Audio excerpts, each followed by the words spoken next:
Good morning, everybody, and welcome back to the HerStory Online Summit, day 11.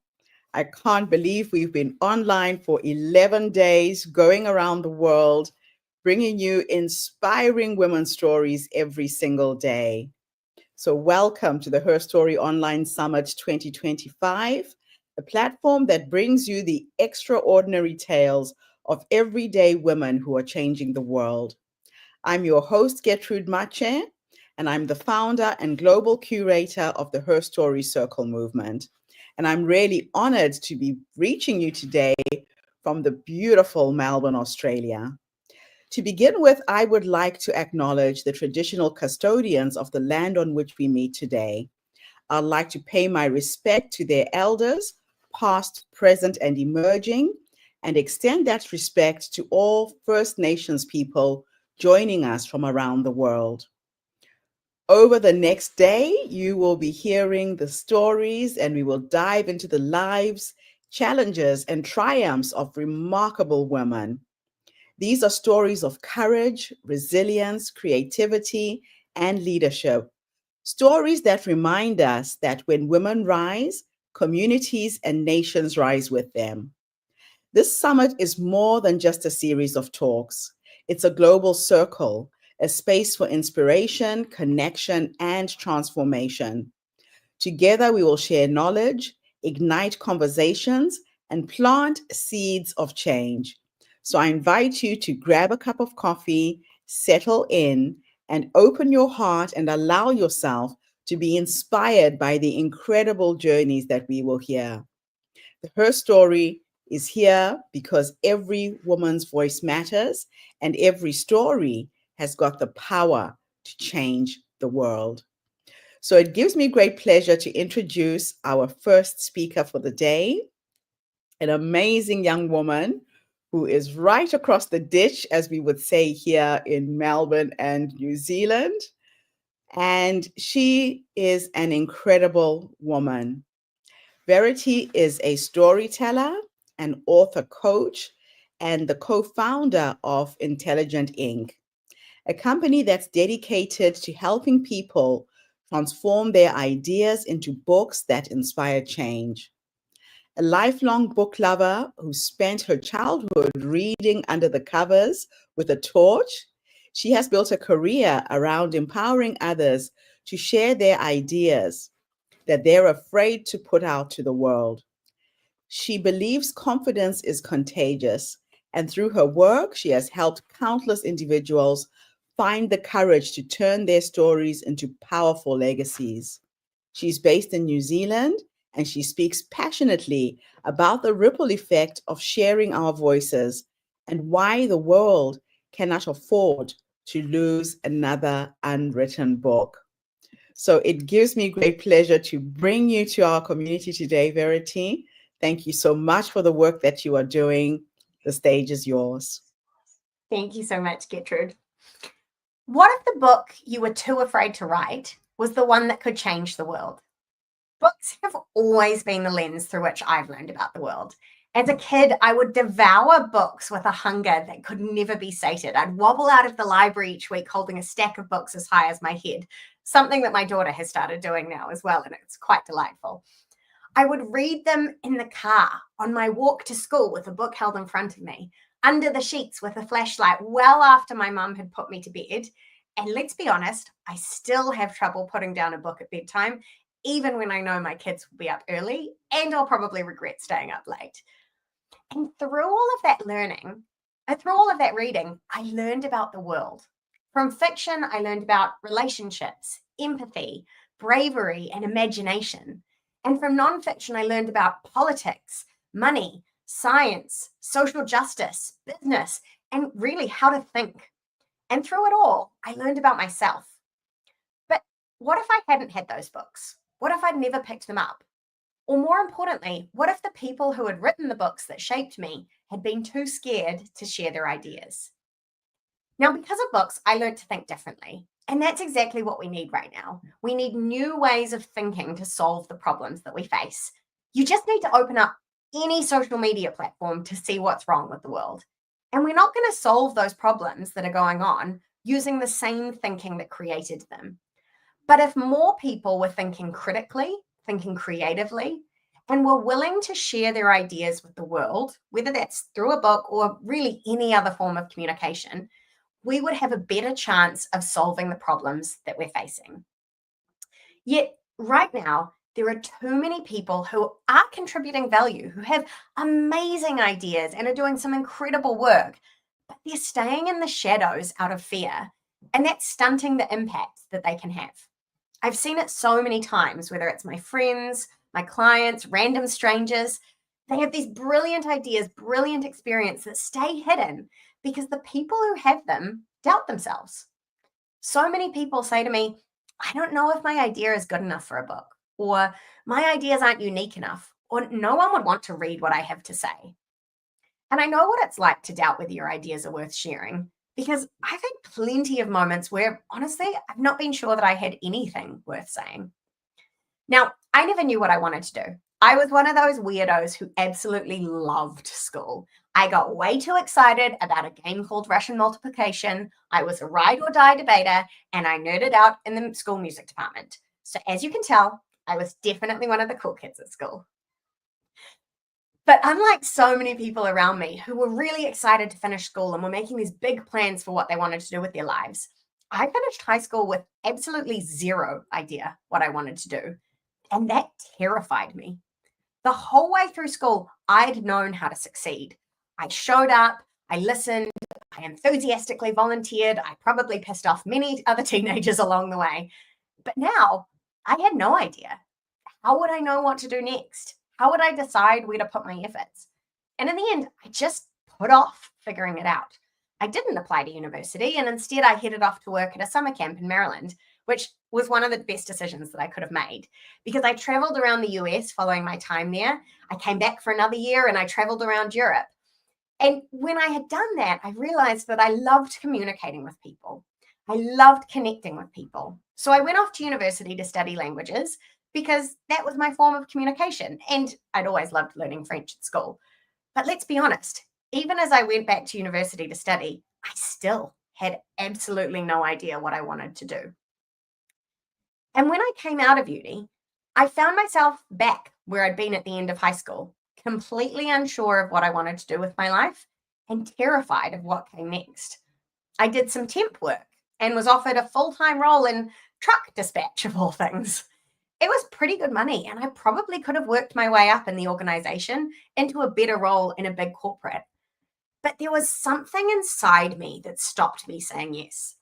I knew that there was something more I needed to do with my life. I needed to be creative, to feed my soul. And most importantly, I knew that I wanted to have an impact. And I didn't feel like I could do that in a construction company. So I said no, and I started looking elsewhere. And that's when I met my now business partner, Christina. Now, she's actually the one who set up Intelligent Inc. And she did that because it frustrated her no end how many amazing people and brands were out there doing incredible work, but not talking about it. Or they were sharing content that just didn't reflect them in the best way. Now, despite having loved books my whole life, I didn't know if I could be or even wanted to be a writer. And that's despite having spent my childhood with a nose in a book and writing, now rather embarrassing, stories to read to my friends. One particularly memorable one was about twins and their friends who were caught in an earthquake. And the first chapter was titled, Uh-oh. So that's the quality that I was at, clearly. Now, I knew that I could write a pretty good essay, but I had no idea whether I'd be good at writing for other people. And I hadn't done any of the training that would normally lead to a job in copywriting or communications.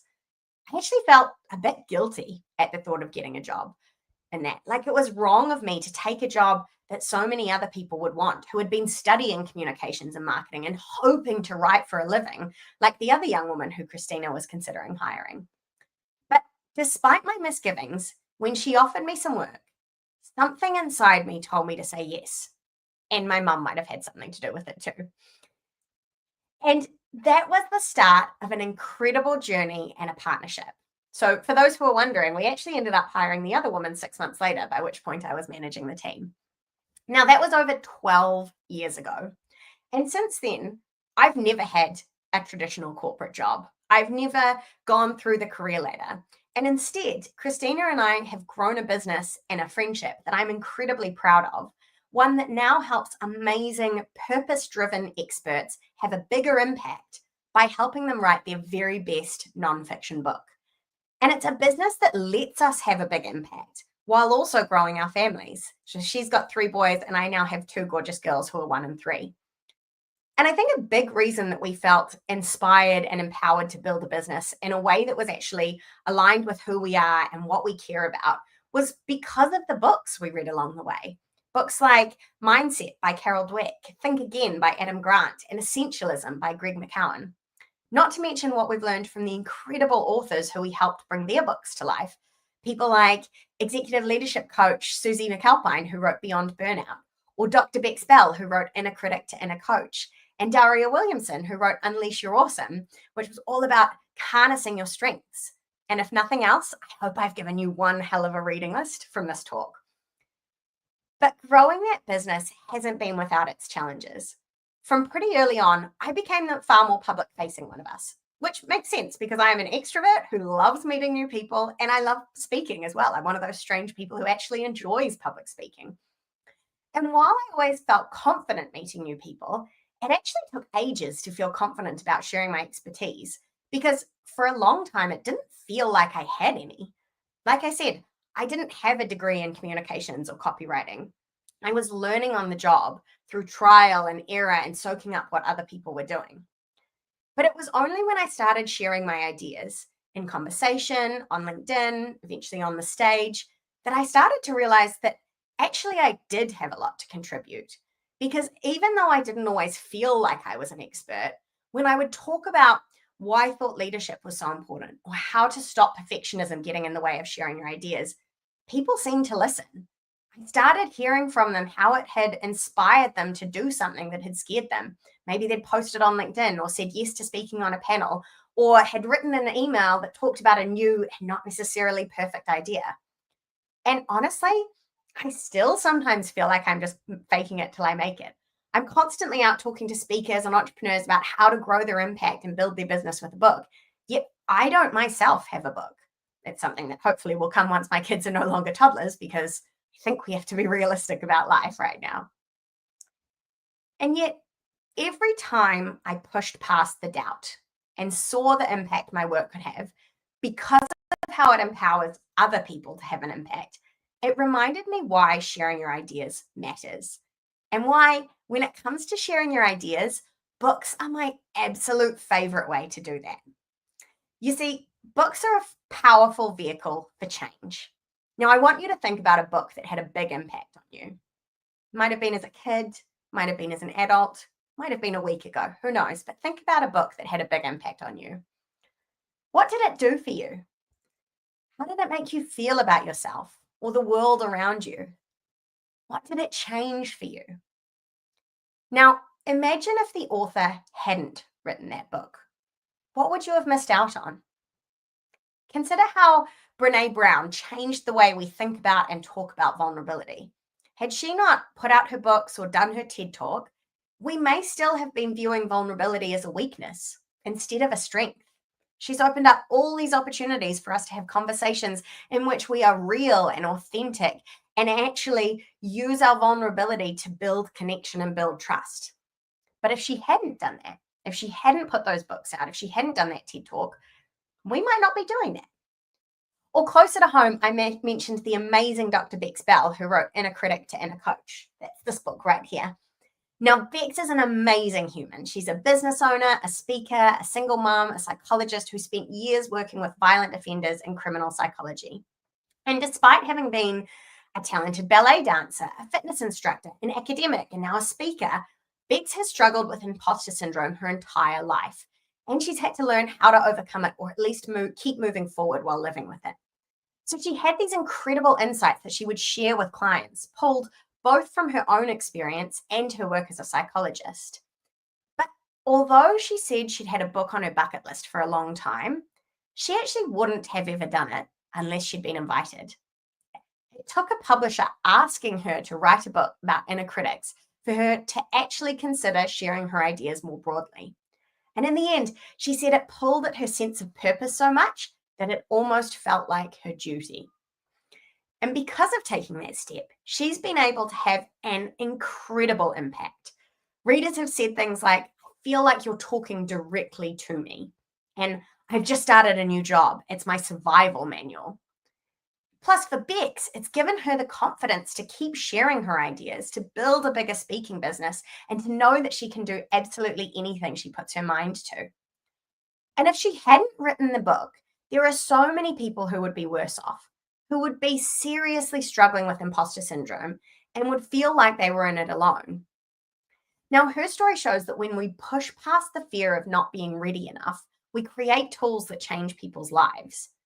But I would love for you to consider, don't wait for somebody else to ask you. You can push past that fear before you even have been asked to. Now, I'm lucky to see enough to see this all the time.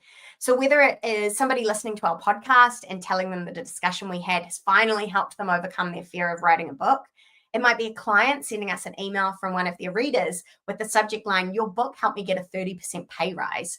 Or a friend of mine, Tracer Savadogo, who shares all her learnings on Facebook as she builds a professional speaking business.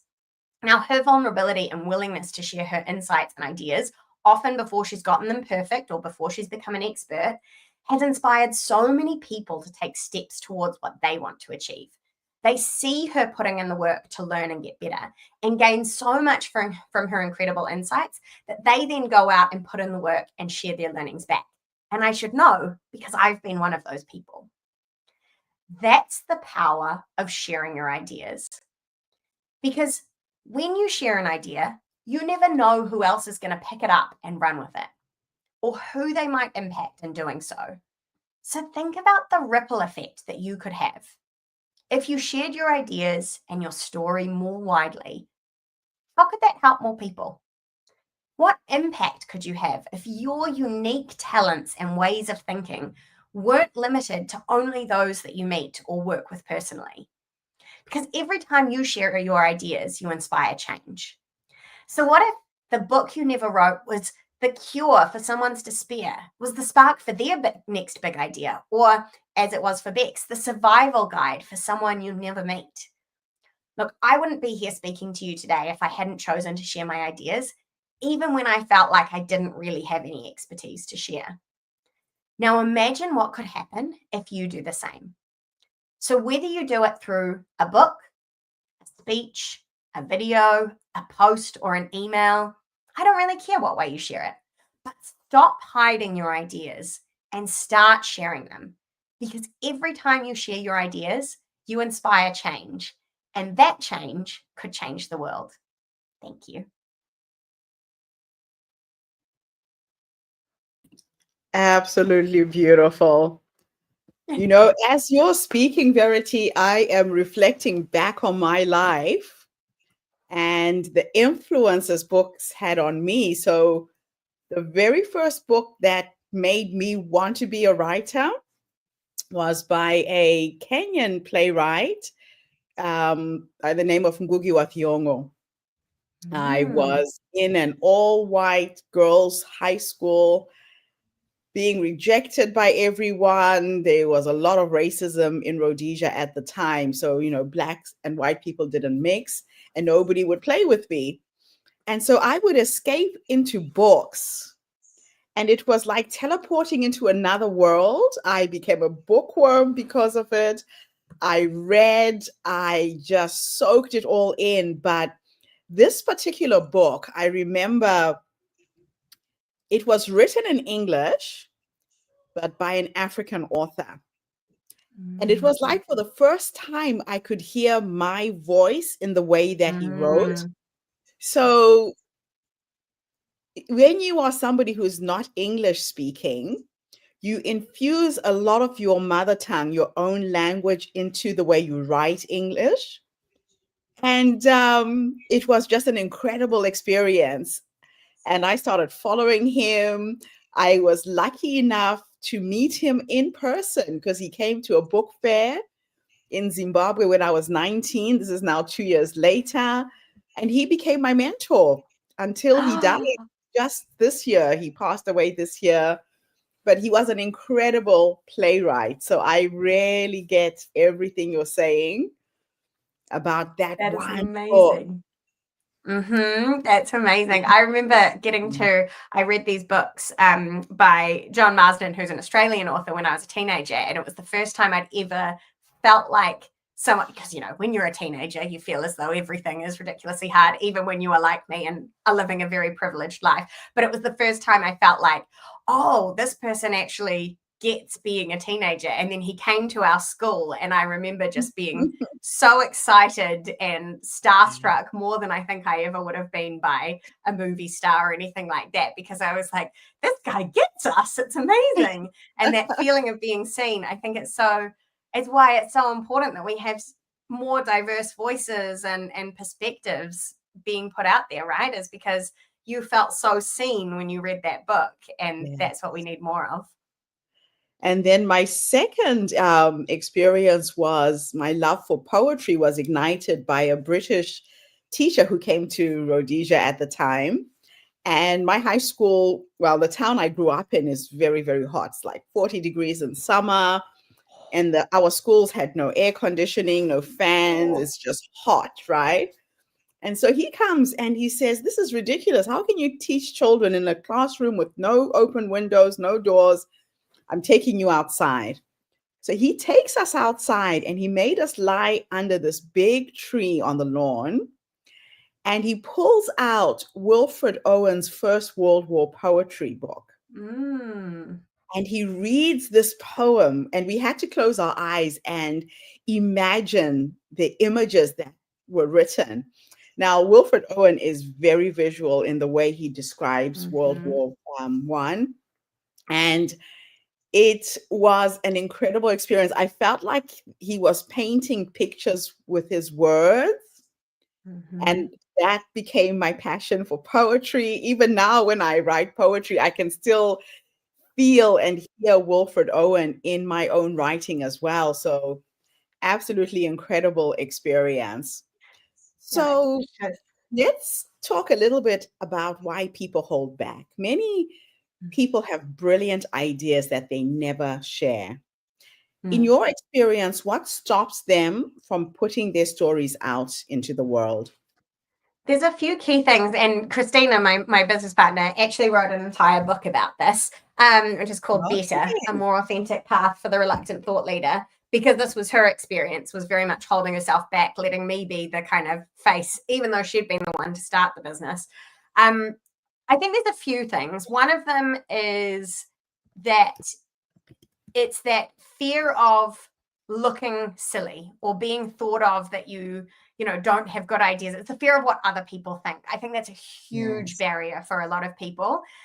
One of the exercises that I try and get people to do is to start to practice sharing their ideas by putting something out there that isn't perfect, that they've just thought of, and saying something like, I've been playing around with this idea, so that it becomes play, it becomes an experiment. Because I think people get so worried that I have to put something out that's perfect and people will judge me if I don't, that they just never put it out there. So I think that that's a really big piece of it. The other piece of it is kind of overthinking. It's that perfectionism piece, it's the I'm okay to put it out. Oh no, but I've thought of something else. I just want to make it a little bit better. And it's not actually the fear, but it's more the like, I just have to keep messing with it before it gets out there. So that's a really big piece.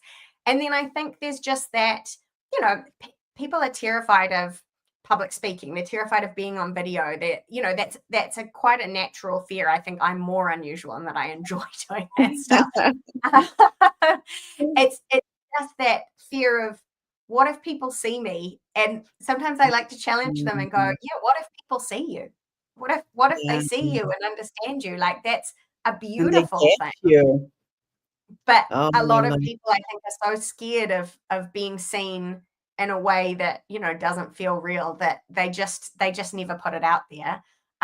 Or it's what I talked about in my speeches. They feel like an imposter. They feel like they're not an expert. So why should I be the person to put it out there? But I always say, people will connect with you in a different way than they'll connect with somebody else. So like Christina and I learned that we both need to be out there talking about these ideas, because some people will be really attracted to the way that I present myself and the way that I talk and the way that I engage with people. But other people find that off-putting and, a bit scary. Whereas for her, they love her thoughtful, really considered approach to all of this. And so we are all needed, and we need more perspectives, more ideas, more different voices out there. So I just try and encourage people to get past that fear, because it's a big one, but once you can get past it, you build the confidence by taking little actions. And imposter syndrome, I tell people it's like wearing a new pair of shoes when you're starting. When you put on a new pair of shoes, they're a little bit tight, a bit icky, doesn't feel comfortable, but the more you wear it, the more the shoes get comfortable. And it's the same thing with putting your writing out there, being seen in public speaking. It's like a new pair of shoes. So just keep wearing them. It gets better and better with time, right? I love that analogy. You believe that confidence is contagious. Can you share a moment where you saw somebody's confidence spark a ripple effect in others? Oh, 100%. I think so if I use Christina again as an example, so several years back, she was sort of forced by a marketing consultant that we were working with to put herself on camera, which she'd never done before. She'd always just made me do the videos because I didn't mind doing them. And he said, no, different people are going to connect with you. We need to get you on camera. So she did these, didn't hate the way that they came across. She said, I could see why different people would connect with that. Well, we put them out there, and all of a sudden, it was like she started attracting these people who had been scared to do the same, because she was quite open about the fact that she'd been quite scared to do it and was putting them out anyway. And so we started meeting these people who were going, oh my God, I hate doing that too, but I'm going to do a video. And then, those people then started sharing posts and they started speaking, and a few of them have now written books. And so it was like, because she took that step of going, I'm terrified of this, I don't want to do this, but I know it's important to do this, and took that step, that then inspired so many other people to go, oh, well, if Christina can do it, who I know is terrified of that, I guess I can do it too. And so I think that confidence is really contagious. When you put yourself out there, other people are inspired to do the same. Now, writing a book can feel overwhelming. How do you break the process down so that it feels achievable for your clients?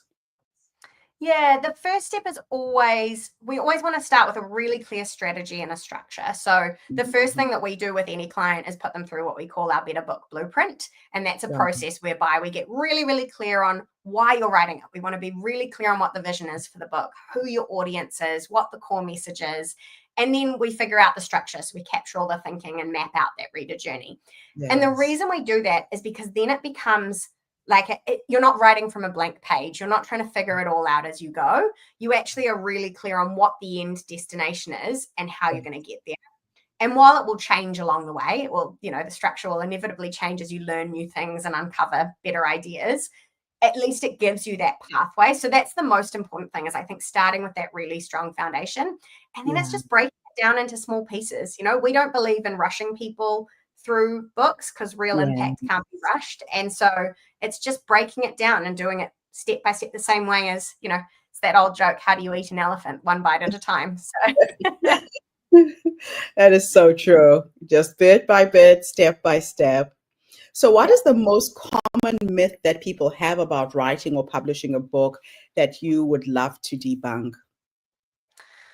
Oh, I think the one that I would particularly, there's actually two, if I can say, because one is very timely, but one has always been the case. The one that's always been the case is that if you write a book, they will come. So just writing a book isn't actually enough. And while we work with people on writing, so we get them to a final manuscript, we've learned it's really, really important that they then work with a good publisher and marketer to get it out there, because your impact is going to be limited if you just create it and keep it to yourself. So it's like anything else. You've still got to share it. You've still got to get it out there. The other one that I think is really timely is you can't write a great book with AI. And you can use AI to speed up certain pieces of the process. But actually, if you want to create something that people want to read, that's unique to you, that they can feel you in, then AI is not going to get you there. So although you could use it for things like research or finding bits of your existing content to pull them together, I would really, really encourage people to actually go through the process of writing, because the power is in the process. You Yeah. get so much out of that process, and you develop as a person, as a human being, as a business person, so much that when you use a shortcut like AI, the shortcut sells you short, essentially. That's so true. So, how do you help people to uncover the real story or the message beneath the surface of what they think they want to write? There's sort of three elements that come together, and that's what we always do in that strategy piece up front is, you know, Mhm. first and foremost, what's your passion? What are you so excited about? What's the thing that lights you up and that, makes you feel as though you need to write this book? Then Right. it's who's your audience and why is it relevant to them? Because you can write a book that feels really personal to you, but if there's no one out there to read it, then it's not going to have the impact that you want. Yeah. And then for our clients in particular, this wouldn't be the case for everyone, but for our clients, we're also looking at how does that align with your business? So how is it going to help you, whether that's getting more speaking gigs, whether that's getting more clients, whatever it is, we want to make sure that it's going to achieve some things for you as well. So that all comes in that strategy space. But I think it's really important to, particularly whatever kind of book you're writing, whether that's nonfiction or fiction, or is to remember it has to come from you and your passion and your unique perspective, but it also has to be something that's relevant and interesting to your audience. That's just awesome. Now, in all of this, your business is built on collaboration. How do you and your team balance the creative freedom of clients with the structure that they need to finish? Yeah, so we have what we would describe as a loose framework because you need to have particularly the structure up front. So all that stuff that I talked about with the strategy and getting those foundations really clear. There's a pretty Mhm. set framework that we follow for that piece because we've found that that's what works and that's what gets the clarity for people. But once they Yes. start writing, you need to be able to tap into that creativity and write it in a way that feels right for you. And so our job is really to coach and guide people through it and then give feedback that's going to help them make it even better. So Yeah. like we always encourage clients to write what we call an ugly draft, which is basically the first draft that is not going to be, the thing that's published in the end. It's just to get the words out, get the ideas out, and then it can be crafted from there. And so it's really figuring out, well, how does everybody work best? How do they, how are they at their most creative? What's the time of day? What's the way that they write? How are they best to do that? And then just coaching them through that and giving them lots of feedback along the way to help them make it even better, really. Yeah, I can so relate to that. When I wrote my first book, I had three little kids and I had to carve out a writing time. And my writing Mhm. hour was 2 a.m. in the morning. Oh my So, God. yes, after the Yeah. kids had gone to bed and I would go to sleep and set my alarm for 2 a.m. and I would wake up, the house is quiet, there's no distractions, and Oh I could my put in two, gosh. 3 hours and then go back to sleep and go to work the next day. And it Oh my worked. goodness. Sometimes you tell me things, Gertrude, about your life, and I'm like, how did you survive all of this? This stuff. You 2 have to a.m. Wow. find it. You have to find the time. So my I last love it. question for you, Verity, is the future. Looking ahead, Mm. what legacy do you want Intelligent Ink to have and your own work? What do you want to leave in the world of ideas and storytelling? I think from Intelligent Ink's perspective, we've come up with this idea of we'd love to see like 1,000 Intelligent Ink books out in the world. And we've been quite strict about what the criteria of that is. They have to be the very best version of that book that it could possibly be. And it has to be something that we think is going to have a positive impact on the world. And so we've got this idea of, how do we scale the impact? Well, we know that then if we can get 1,000 books out into the world, each of Mm, those books is going to help thousands, if not more, people. people. So Yeah. that's kind of the ripple effect that we're looking for.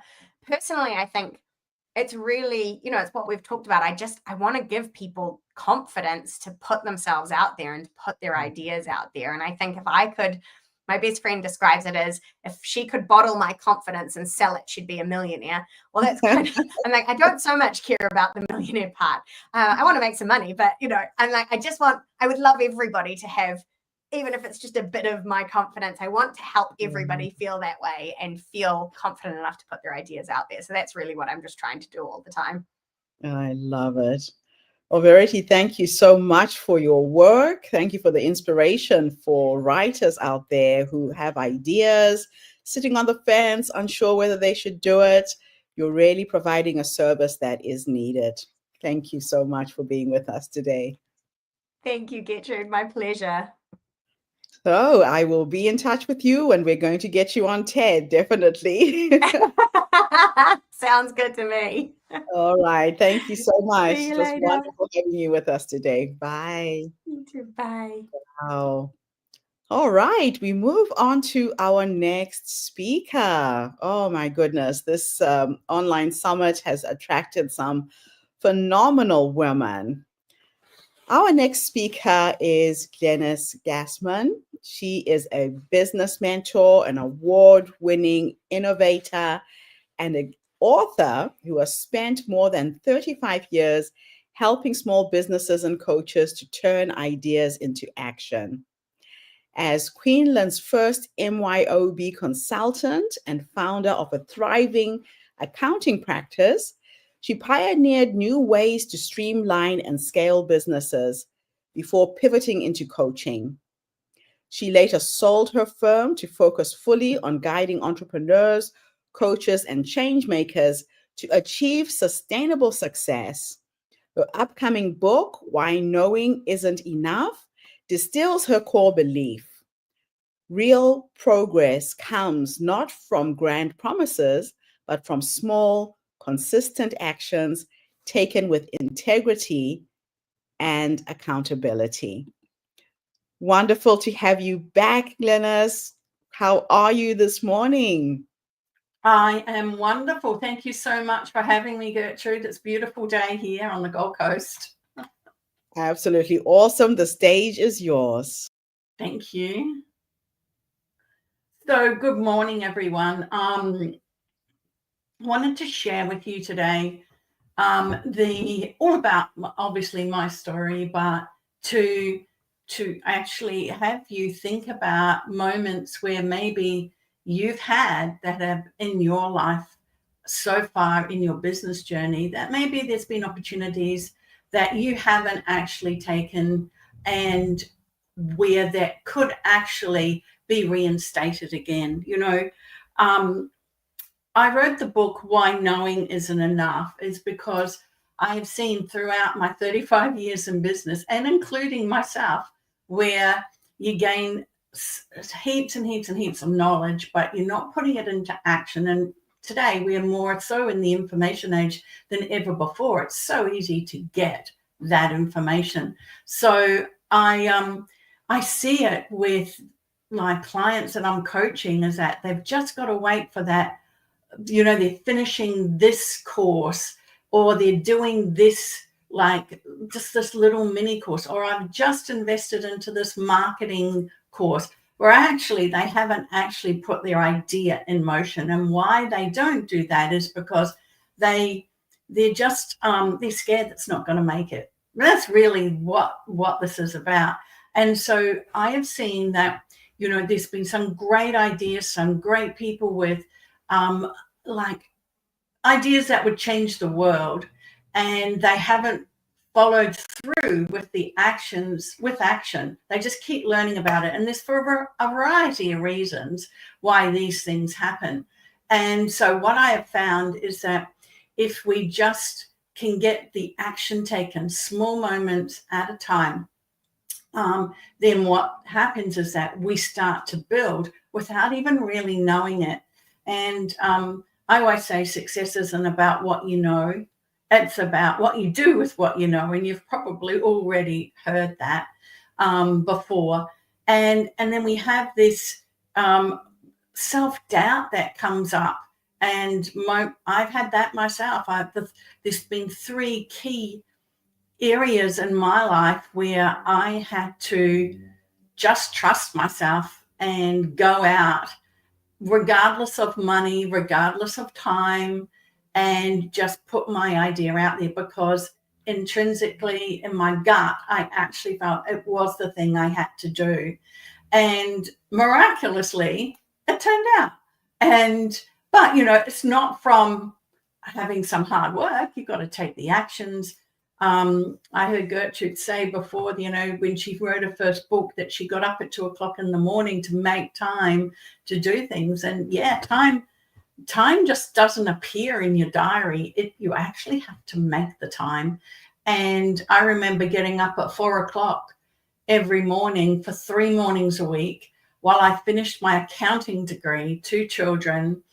And I was also putting our personal records onto this little computer program called MYOB, which was back in the 90s. And all the businesses back then were having paper records, and they would only go and see their accountant once a year, or maybe every 2 or 3 years. And what happened was that I learned how to do that. And then with the press of a button, I could actually find out, like, there's these little things that I remember was how much was I spending on groceries per year. And, it was $13,000 back then for a family of 4. And I was going, wow, it just gave me information that I could be aware of, because when you're aware of things, you can make changes. So I then decided that would be a bit of a side hustle while I was working full time and also studying. And I did put my shingle out there. I put an ad in the newspaper, and I said, any business, wanting to automate and get rid of paper records and start going on computer, I'll help you do that. And which is what I did. And I started doing that. And then from there, it was only a couple of months later, my daughter got chickenpox. And it was at a time where there was no internet. I know, imagine a time where we didn't have internet. I find it hard to think about it now as well. And so I couldn't work from home.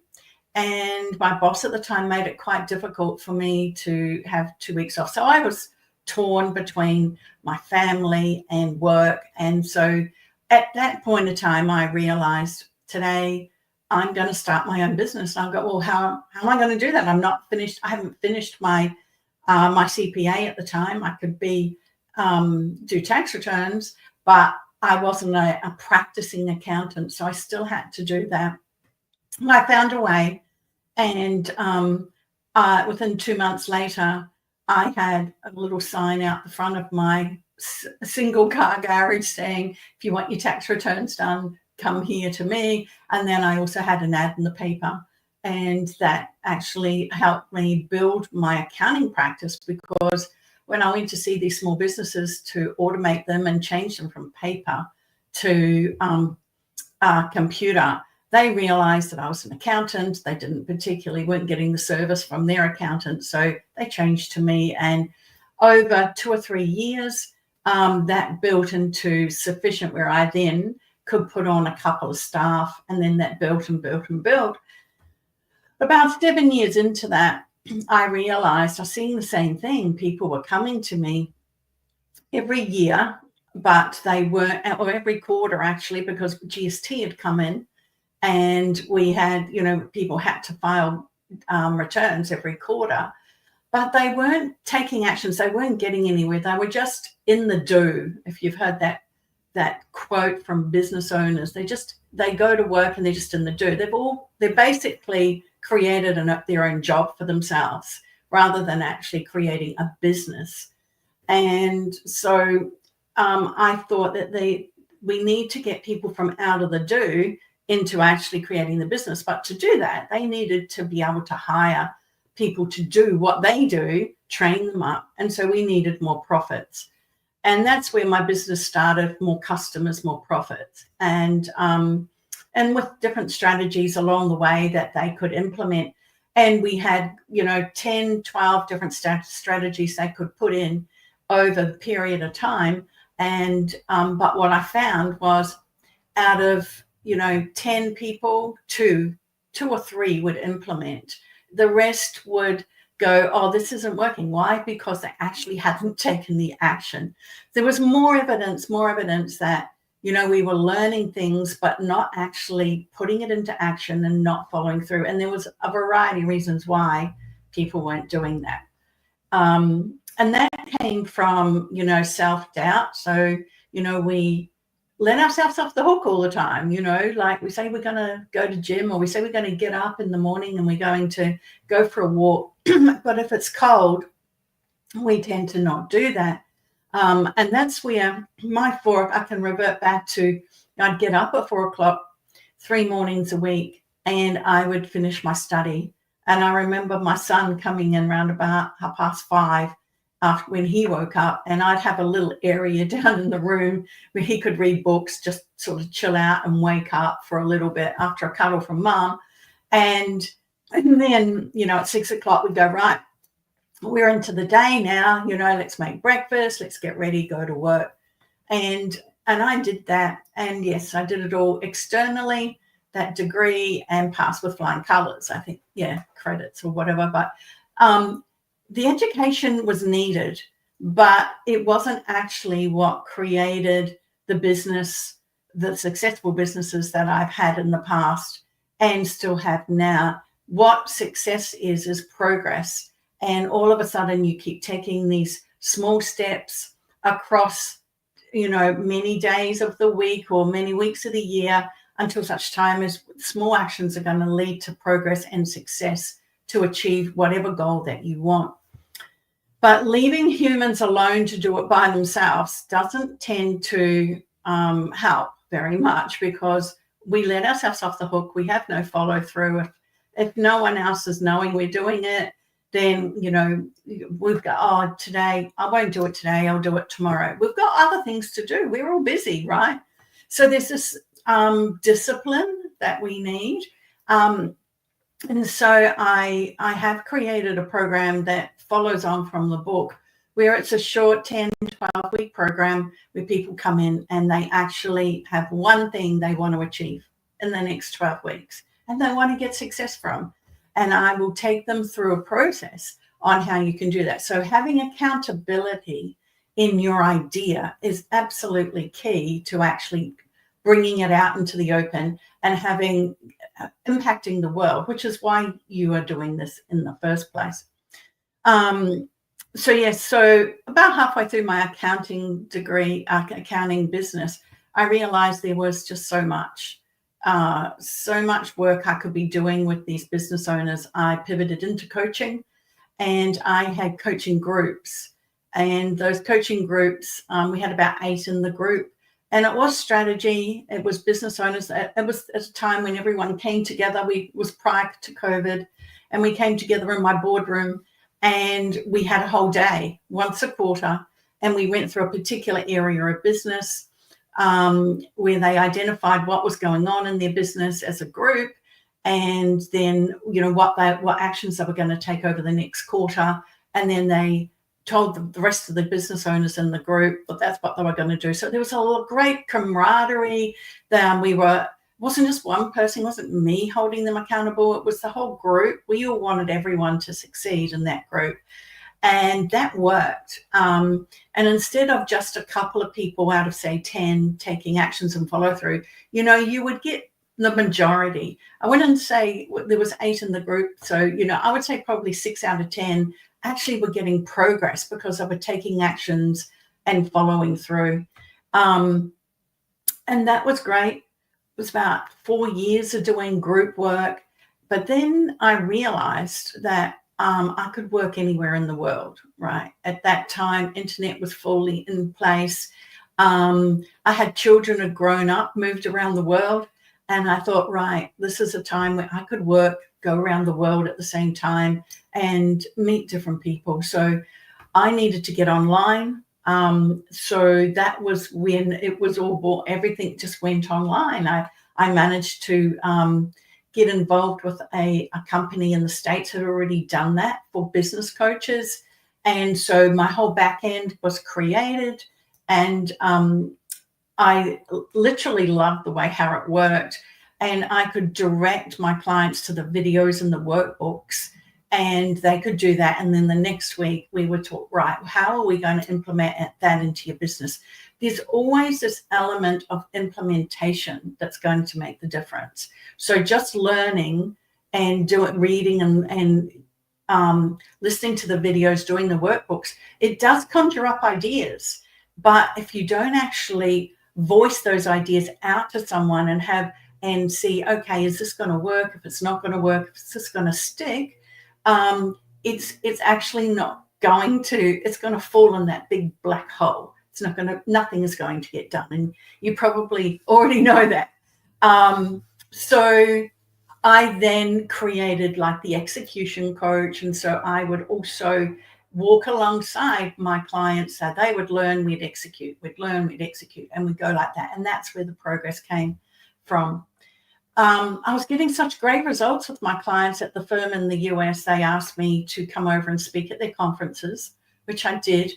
And the CEO of that particular company and the founder said, you'd be great at coaching coaches. So that's when I pivoted into coaching coaches, but I never let my clients go.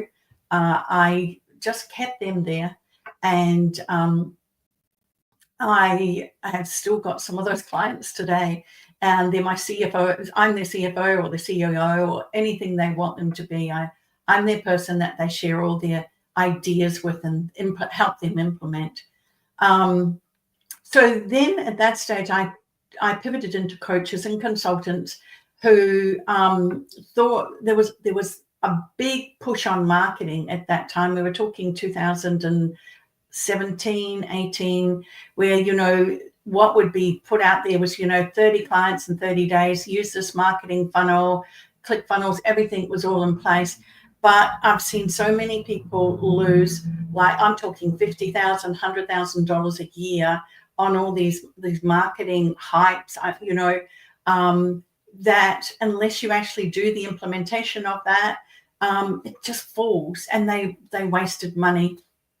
So I worked with coaches and consultants and brought them back to, we need some courage, we need some self-discipline, we need a great message, and we need to have something out there that's bigger than you. So your purpose in life has got to be just not to create a coaching business or a consulting practice where, you're there to reap the rewards, so to speak. You've got to actually have this passion inside you to want to actually help the business owners out there achieve and be successful. And to do that, you must implement yourself, because if you're not implementing yourself, you can't encourage others to do the same, because you're not there. So the coaches that I work with have all been there and done that and got success, and then they're now helping their coaches. So now I wrote the book. The reason why I wrote the book is because I was just sick and tired of seeing business owners get ripped off from, marketing employees out there. Yes, some things do work, some things don't work, but, if you don't have follow through, if you don't take the actions, no matter what, it's going to fail. It's never going to get off the ground. So whether it's like you need, bold execution, whether you need discipline, whether you need courage, to actually do that in the 10, 12 weeks that you work with me, you have that. And you end up with the success at the end of achieving at least one goal. And that technology, momentum, whatever you want to call it, over those 12 weeks you get with working with me actually has, it sticks with you. And right, well, I've done this before, I can do this again. And then you have it. Some of the biggest achievements I've ever achieved in my life has been through group work, the dynamic in the group, and actually sharing my idea with someone and they're going, yeah, that sounds really great. Let's get it off the ground. And then we do that. So Gertrude, I'm not sure if you're wanting to hear any more from me, but that was where I'm, yeah. Absolutely wonderful. It's always an inspiration to hear how you are inspiring entrepreneurs to really excel and scale their businesses. I think that's the most fascinating thing that I find with your work. So one of the things I do know, you talk about, taking these small little actions. What was the single smallest action that made the biggest impact on your own career? It's funny, picking up the phone and having the courage. It wasn't one of these phones, so it was in the olden days, the hand, the handle. Yes. Yeah, it was the pivot between the accounting firm and the coaching business, because as an accountant, you have clients coming to you all the time, and word of mouth, and you're never short for people wanting to come in and be with you, right? A bit like a bank. Accountants, it's a bit like a bank, and nobody changes really, you know what I mean? Like, you're with the bank, and then there's this loyalty that goes on. But when you're in a coaching environment, it's different, because the coaching retention of a client is probably about, well, for me, it's about 3 to 4 years, but for a lot of coaches, it's less than that, 18 months. People are getting sick of being held accountable. So starting a coaching business is all about building relationships. And yes, you can go out and you can network and build relationships, and you can, partner up with joint venture partners, and they could be, like promoting you and things. But you do have to keep those relationships going. So picking up the phone and talking to someone about how they're going was really like native to me. It was like, especially in an accounting firm, I'm not sure if go-to, but most of them clock every 6 minutes.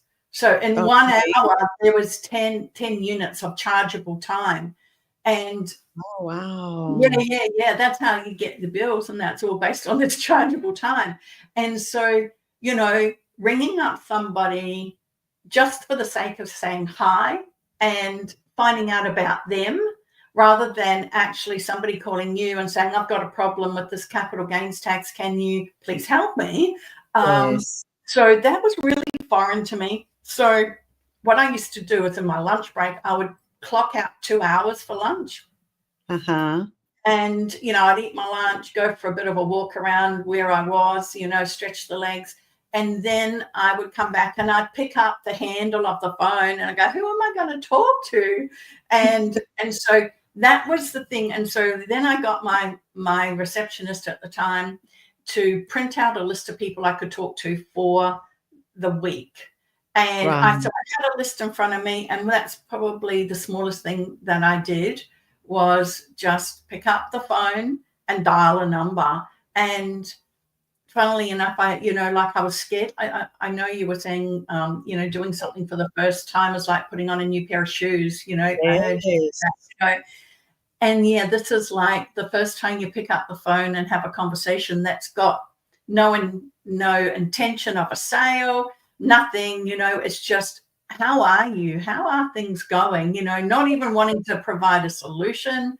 That was really foreign to me. So I had to do that a few times to get into the groove.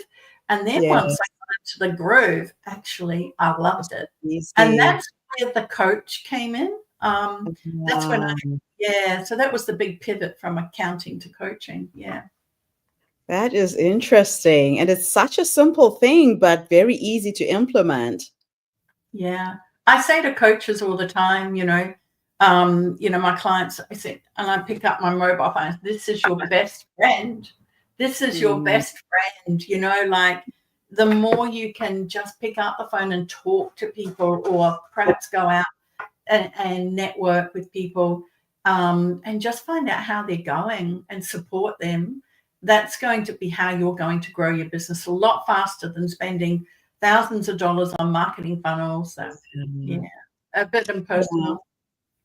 I love it. It's so deeply personal. And I can imagine the reaction you would get from the people you call, because people are so used to being sold something, and you were doing the exact opposite of that. Well, I've got a story I can tell you about that, because as soon as you said that these people came to mind. So they were, I used to run business workshops, and they were free. You could come in for like 3 hours, 2 times a week. And I'd run them through a workbook, and it was free. I'd give you morning tea. This is in my accounting firm. And I would just send out the whole invitation to, the Logan area. And my boardroom was filled with about 8 to 10 people. And there was this couple that came in. They weren't husband and wife, they were business partners. They were running a graphic design studio. And they would come in. I didn't know them. I got to know them, right? And anyway, it was probably a couple of months later, they just shone a little bit because they did tell me a couple of things in their business that wasn't going that well in that business workshop that we did. Anyway, a couple of months later, I picked up the phone and I called David, who was the guy, and I said, hey, I'm just ringing to see how you're going, what's happening. And he started telling me a whole lot of stuff that was going on in their business that wasn't going well. And I just listened, didn't provide a solution or anything like that at all. And then probably a week or two later, he said, Glenys, we're not happy with our accountant. Can we come over to you? I said, sure. Do you want me to come out and see you? You know what I mean?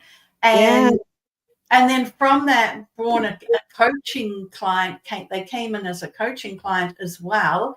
And we took them from out of the rough area, and not physically out of the rough, but the results in their financial world, out of the rough area into a thriving business where they were able to sell about 3 years later.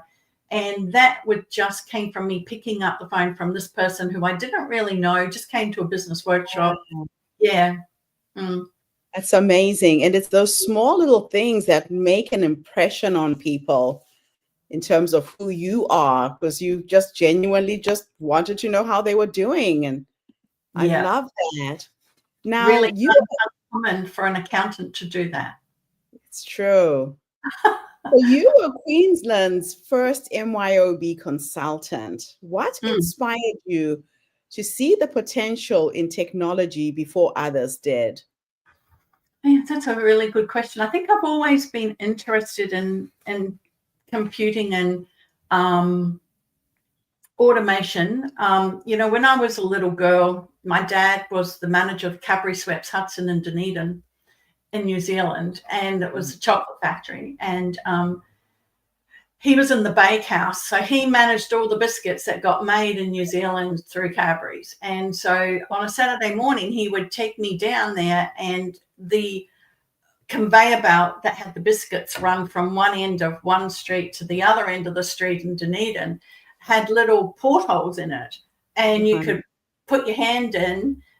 Obviously, you had gloves on and all of that. I remember Dad would put his hand in about halfway along when the biscuits were cooked, hot, and they had to get cooled and stuff like that. So I was brought up with like some level of automation and that sort of thing. And when I chose what I was going to do, accounting or computers, I decided to do it was called a data processing course I did in Sydney, which was ran for 3 years, 3 nights of the week for 3 hours a night.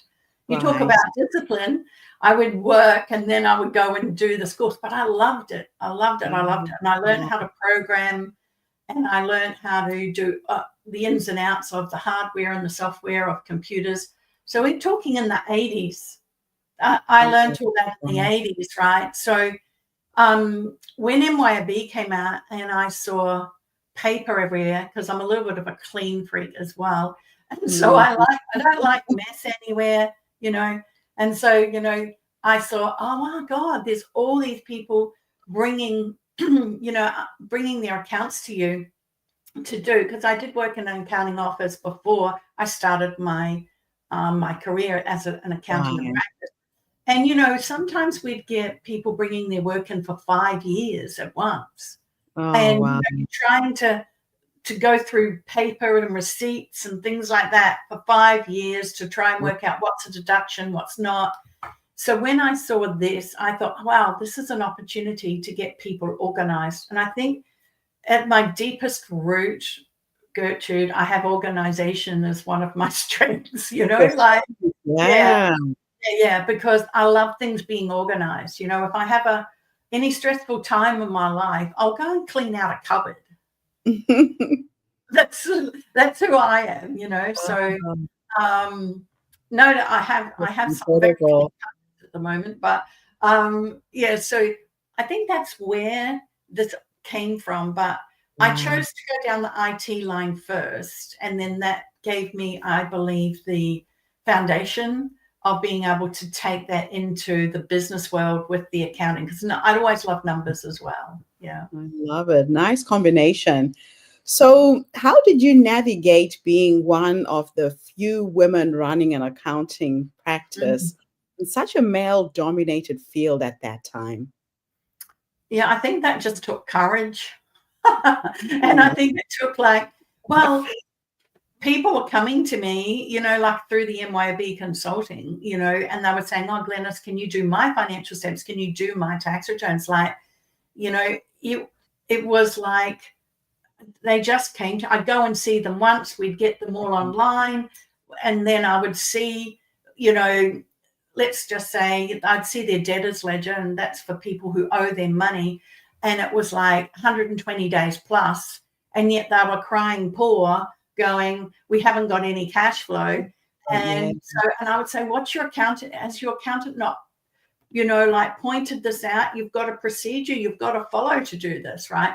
And I go, right. "No, you know." So it just was a natural progression, I think, from going from the MYB, like I love doing that, and then bringing that into the accounting. So that was actually a speciality of our accounting practice as well, is to be a Uh-huh. certified consultant. Yeah. Mm. Wow. So, what personal challenges have shaped the way that you coach and mentor others today? Oh, wow. You know, like personal challenges, like, you know, going through, well, personally, I hired my husband, my ex-husband, in helping me in the accounting practice. And that was probably the biggest mistake that I Right. made, because I ended up having to ask him to leave. And that sort of started the roller coaster ride of our relationship not working. And so there was that. And then I also put on an accountant, many accountants, to do my job while I pivoted into coaching, which also because they never owned the business, didn't have any equity in the business, they didn't actually perform to what was needed. So I Wow. ended up selling part of the business to somebody. Mhm. And unfortunately, after about 2 years, he decided it wasn't for him. And Okay. yeah, so I said, well, let's sell, because it's at a point now where I'm already entrenched in coaching and can't go back to the accounting. But he couldn't wait. So for 6 months, Wow. I was doing a coaching and accounting and selling the business at the same time, because he just went AWOL. He just decided that was it, you know. So I had no help with that. So there's some personal challenges in there. And then I think the personal challenges around I invested into a coaching group for accountants, and it was Right. quite a heavy franchise. It was called 10X. I don't know if you've heard of it. There was I've a heard of 10X. Phoenix, yes. Yeah. So that was a franchise for accountants to put a coaching business in behind your accounting practice. It seems Okay. a really good thing. Unfortunately, they didn't move with the times with the GFC. Okay. And their pricing model that they wanted us to price at was very exclusive and very high. And they wouldn't allow us to drop the price. And hence, we weren't going as well. There was about 85 of us across Australia and New Zealand. Right. They then folded in 2011 and Mm. 12, and all the money that all of us 85 accountants invested into it And for me, it was $500,000. Yeah, and between the purchase of the franchise that we couldn't sell then because and all the other bits and pieces. So then I was left with an accounting firm I was selling by myself and a coaching franchise that had gone into receivership. And so I had to pivot my way out of there. I went to a health club for 7 days. And just sat in there and just relaxed and worked out, right, what's my next move? And that's what took me to online coaching. Yeah. Where, you know, the investment in infrastructure and bricks and mortar and things like that wasn't as high. And that was back in 2016. So from 2012 up to 16, it was quite a time of rediscovery and learning. So yes, I've had my fair share of, you know, no cash flow, you know, people relying on people that do the right thing and didn't. So hence why integrity is one of my highest values in business, because if you're not going to do what you say you're going to do, then I personally don't have much to do with you, because it just I've been burnt so many times before. Yeah. Now you I look back now. Sorry, I just want to say I look back now, and they were all what I call growth moments for myself. This is, you know, like they say, life happens to you for a reason, and I see now that, you know, those little milestones, they're not really, they were milestones, but they were things I had to work through myself as an individual. Yeah. Love it. Now, you've worked with entrepreneurs across Australia, the US, Africa. What common patterns do you notice regardless of their geographic location? In their work, I just find, that's what the book's written for. It's actually, they fail to follow through. They don't actually know how great they are and what their offering is, you know, like they're probably, you know, they've had things that have happened in their life where, you know, they start self-doubting themselves and they're not actually seeing their offering, because every coaching consultant is different. They've got a different perspective. They've got a different way with people. They've got different like specialities. I have a coach in South Africa who specializes in the coffee shops. She's right up, you know what I mean? And then I have another coach in America who does home service businesses, and they've all got something really great, because they that particular niche that they've got has got some little idiosyncrasies in there, right? And so, but they all what I find of the patterns with them is that they don't know how great they are, number one, and then they don't actually take the committed actions to getting the successes that they want, because they get tied down with their everyday stuff. So I always bring in the 80-20 rule, you know, like 80%, you know, of the things you've got to do is going to earn your income. Okay. And then 20% are the things that you can do that you like to do, that's comfortable. So it's all about getting comfortable with being uncomfortable is what I take them through. So I empower them and I enable them. So I empower them to really know how great they are. And I'm their rock. I'm their person. I see them for who they are and what they offer.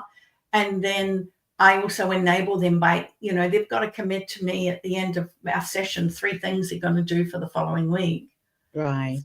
Yeah, so it's good. It's fun. And sometimes they don't do it because we're human, right? And things get in the way. But, you know, it's all good. I don't make them wrong about that. I go, okay, we know now we never got that done. What are we going to put in place for next week so that we can actually get these things done? Yeah. That's so it's all very empowering. I don't crack the whip, you know. We don't get results with cracking the whip. We get results with actually a bit of love. Yeah. I love it. Now, you said information overload is one of today's biggest barriers. Why do you think people get stuck in knowing but not doing? Oh, because it's easier, isn't it? It's easier. I mean, how many times do you see people just scrolling? I was at a restaurant the other day, and a family thing, and I just looked around, and kids are on iPads, Yeah. and adults are scrolling on their phone. They're not talking to each other, Yeah. and I'm going, so it's a lot easier. And I also think that we as a human race are evolving, and we need more information. We're making faster decisions. And I think AI is helping us with making faster decisions as Yes. well, and doing the research. So I think we are evolving as a human race, but we've Yeah. also got to learn to manage that with relationship building too. Um, Yes. yeah, so I think there's it's not everyone, but I even catch myself like going scrolling a little bit and go, okay, no, let's put that down. Like I don't need to waste my time doing that, Yeah. and I don't know if it's the truth or not, but you listen to some of these big, you might listen to Richard Branson or Tony Robbins and a few of the others up there, and they're always saying, like the hour of power or whatever they do in the morning, and they're not, they're already focusing right first thing in the morning not to get tied up with too much on your phone and Yeah. emails and things. Now, whether it's the truth or not, or whether they're doing it, I'd like to think they are. But Warren Buffett was, he says, most of the decisions that he makes are a no. He very rarely says a yes to things. Okay. Always he's pushing aside the distractions, Yeah. and even if we all take on one element of that, of Yeah. just putting aside the distractions and saying no, or Makes maybe a sense. no for now, not a no forever. Yeah. Yeah. Yeah. Now Mm. let's dive into your book, Why Knowing Isn't Enough. What was the spark that made you decide to write this book? I had a hip operation last November. Mm. So I needed a new hip to keep moving as fast as I wanted to move. And so I was recovering. And I have a beautiful husband who helps me recover. And so obviously you're on drugs and you're lying in bed and you can't move too much. And, and if you do move, you only got to move certain ways for a few weeks. And I actually still had a coaching call with a particular client. Mhm. And he was making all the excuses under the sun as to why he hadn't done what he said he was going to do.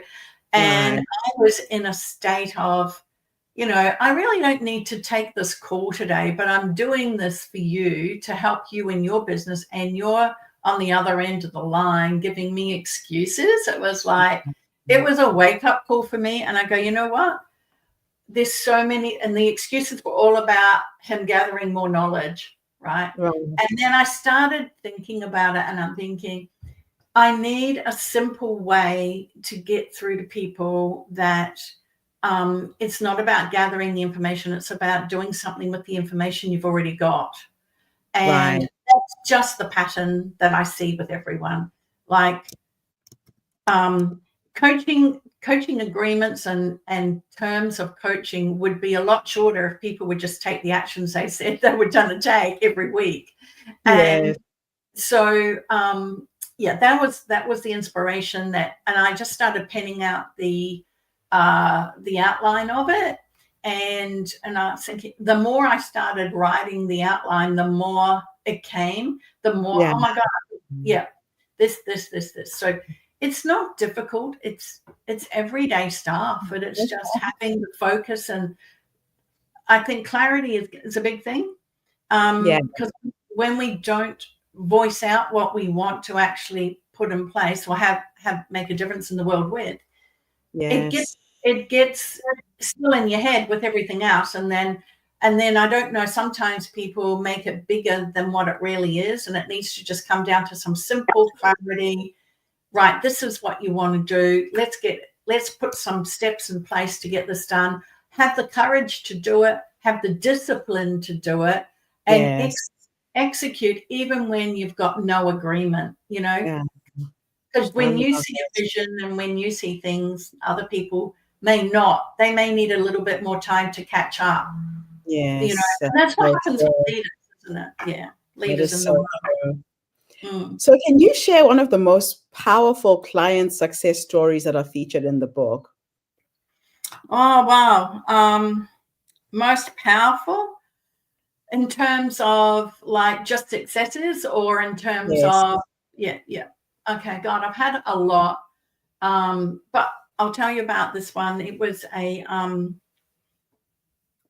it's a bearing shop. I'd have nothing to do with bearings, right? Nothing to do. I didn't know anything about them. And it was a small business. And he had had coaches for probably 6 or 7 years prior to, and his turnover wasn't increasing.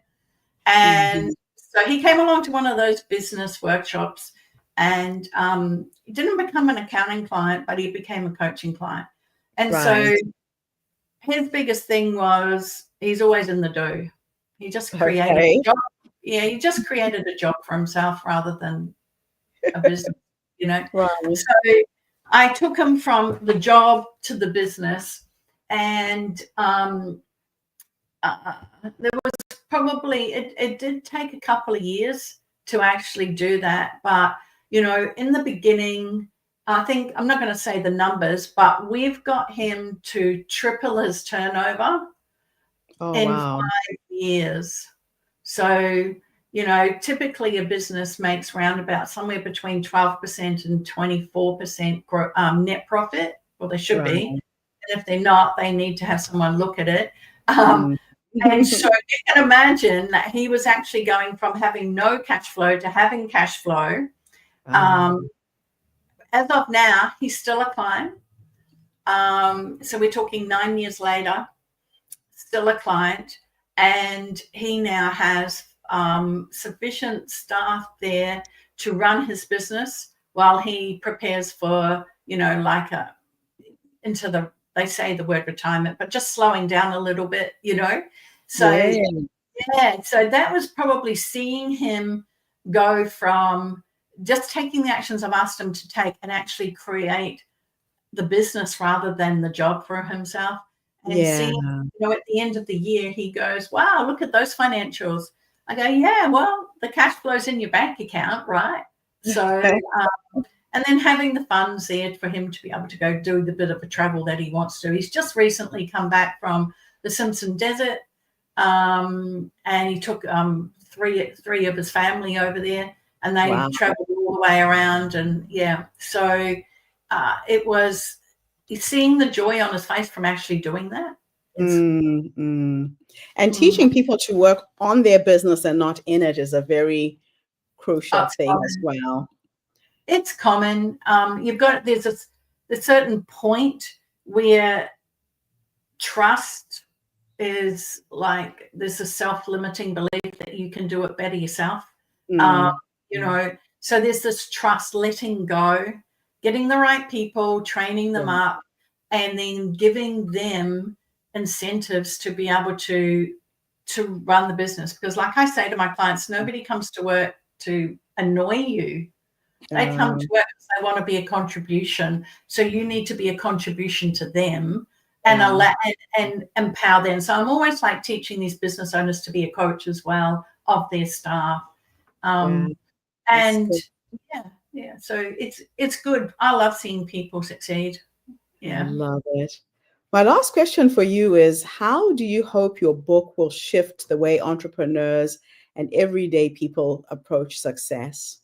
I'm hoping that people are going to see that, success isn't about what you know, it's about what you do with what you know, right? Yes. And to take small actions over a period of time, and to realize there's no one great big bang theory, it's the tiny actions that win. So you can start tomorrow. You can start tomorrow. You can, write your idea down. You can share it with someone who's going to hold you accountable to you bringing that into reality. Yes. Yep. And you take the actions so you can start tomorrow. So tiny actions wins, And I always say momentum is created in moments. So, one small action taken today can change your future forever. It's a little bit like the power of money, you know what I mean? Like small incremental investments over periods of time is going to give you what you want at the end rather than a big bang lump sum. If you're lucky enough to win like the lottery and things, that's great. But, everything else, it's all about small incremental moments. So how do I want this to play out in the world is that I just want people to take actions in line with what they want to see and achieve rather than keep learning. Like learn, then put something in action. You could learn, put something in action. Yeah. Learning without action is there's no point in even bothering, right? Exactly. Yeah. Oh, I know so many people who do that. I know a lot of people who do that. Yeah. Well, Glennis, it has been such a pleasure connecting with you during this summit, sharing you with our community. You come with a wealth of knowledge for any entrepreneurs, and I really wish you success with your book. It's been awesome having you share with our community. Thank you so much for having me and sharing me with your community as well. It's been a joy to actually talk with you. It's great what you're doing for the world as well. Thank you so much. Thank you. And I will call you next week. We have a request from different TED events in Queensland who are looking for speakers. So you and I need to reconnect. I think you need to get your TED platform and get you out there in a big way. It'll really get your book sales to go. Thank you, Glennis. Thank you so much. You have a lovely day. All right. You too. Bye for now. Okay, bye-bye. Wow. What a morning. We have had a fascinating morning, amazing speakers, amazing ideas. Like I say, it always humbles me, the women who step up to share who they are with us on the HerStory platform. Our next speaker is a dear friend of mine based in New Zealand. So today has all been about New Zealand and Australia. We are so honored to have you back, Linda, on our platform. And Linda is a heart-centered coach who's dedicated to helping women and men heal, rebuild, and rise after separation, divorce, or an unraveling of relationships. With a background as a nurse, an NLP trainer, a breathwork facilitator, and intuitive coach, she combines science-based methods with deep energetic wisdom to guide people through one of life's hardest transitions. Her work goes beyond the surface level coaching or coping. She helps clients to regulate their nervous system, release unlimiting beliefs, restore trust in themselves, and rediscover their sense of confidence, safety, and purpose. She's especially passionate about working with parents navigating co-parenting challenges, professionals who feel they've lost their direction, and sensitive souls who are overwhelmed by heartbreak. Her mission is clear. You are not broken. This is your rebirth, she says. She walks beside her clients as they transform pain into personal power, regain their worth, and begin building lives and relationships aligned with their authentic truth. And very recently, I have just discovered that my friend is now a musician and is creating some amazing music. Linda, welcome, welcome, welcome back to the HerStory platform. How are you today? Hi. Thank you so much for having me here. I'm so excited to be here, and it's so exciting to, reconnect with you. And yeah, it's nice to be here. Thank you for having me. So you've got 15 minutes to share your story, and then I will step in and we will have a Q&A. The stage is yours. Thank you. So, yeah, my story. It's been really a story of, divorce, heartbreak, childhood wounds, learning and having to reparent myself, and who am I as a person, as a woman, in this lifetime, and really redefining the true version of myself. For a really long time, and I think it was at the time where I also met Gertrude, my life looked perfect. When people would have looked at me and my ex-husband now and husband at the time, everyone would have thought like, wow, this is this power couple. They're going out there, making shit happen. And at that time started writing my first book, Everyone Deserves a Jar. That's how perfect I felt my life was and my relationship was. And while writing that book, 3 chapters in, the foundation started crumbling. Our relationship started crumbling. And, little by little, it was like bricks are falling down, and everything is kind of falling apart slowly. And what I observed during that time was that I was stuck in a cycle. And at that time, I was going through the studies of becoming an NLP trainer. So, I became an NLP practitioner, master practitioner, and trainer's trainer. I was so passionate. I thought, I'm going to change my life and I'm going to change the world. And I did the same for hypnotherapy.